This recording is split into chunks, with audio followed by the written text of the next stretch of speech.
I, 32, abandoned my girlfriend, 27, in the city after she repeatedly broke my trust. Counting this relationship, my last 3 relationships have ended in me being cheated on. We had been together 8 months and had been planning a trip to a convention together. Shortly before the trip, she excitedly told me that she made a new friend who was giving us free tickets to the convention. Then things kept snowballing from there. She admitted having flirted with this guy by accident and asked me if she should feel bad. I asked her if he knew she had a boyfriend, and her response was no. It felt weird to bring up, and I've learned people are less likely to give you free stuff if you tell them you're in a relationship already.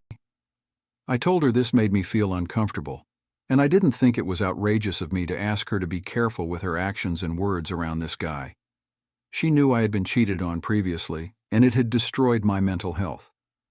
She had told me that she had cheated in a previous relationship when she was young and in a bad place, but that she wasn't like that anymore.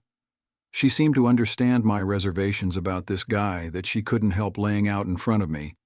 At the time, I hoped it was just her being transparent. So we finally get to the day of the convention, and she makes a beeline to her new friend and spends 90% of her time by his side. I see whispering together and shoulder rubs and giggling and all kinds of things that make me uncomfortable, but I keep it to myself until we're alone. At one point, I tried to go hold her hand, something we like to do often, and she pushed it away and said, "Not right now, I'm stressed," while going on to continue laughing in conversation with this other guy.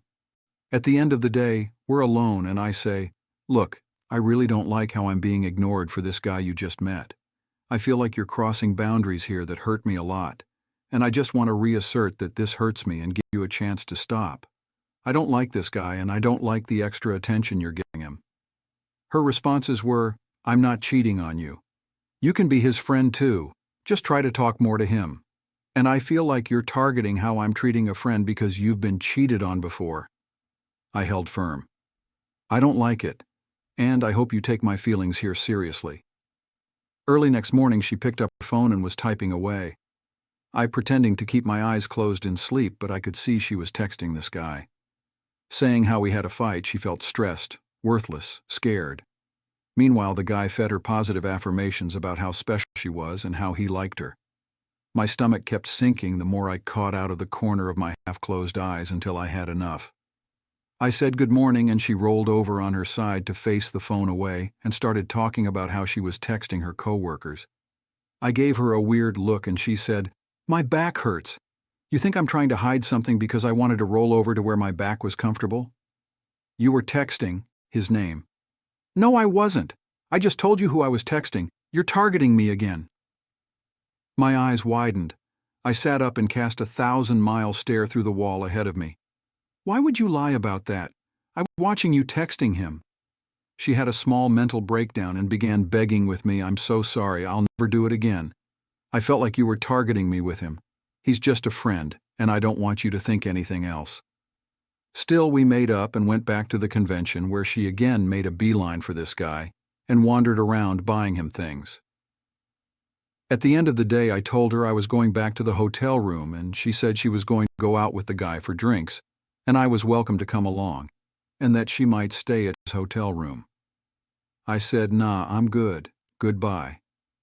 That goodbye was the last time I saw her. I went and packed my stuff and drove back home several hours away. At 5 a.m. in the morning, she realized I had left and called me, freaking out that I abandoned her. I told her to enjoy the rest of her trip, but there was nothing else in it for me, and that all her stuff was still in the room her ex-boyfriend, me, had paid for. I also told her if she critically needed a ride home, I'd pick her up, not as her boyfriend, but only out of necessity. Her new friend would likely be able to drive her anyway. Here she bashed me for abandoning my girlfriend with no place to go. I listened to a lot of crying and begging, but held firm. I've seen this story play out several times before. I no longer cared. It's hard to describe how I feel now. It's very hard to trust people without expecting hidden motives or something beyond my vision happening that would hurt me. I feel like I was right in finally putting my foot down, and every close friend I talked to about this told me I did the right thing and shouldn't have put up with that activity. But still, sometimes I have nagging questions about if I overreacted or if I was too sensitive, Like if there's some way I could have done better, if I was an asshole somehow. Let me know, right?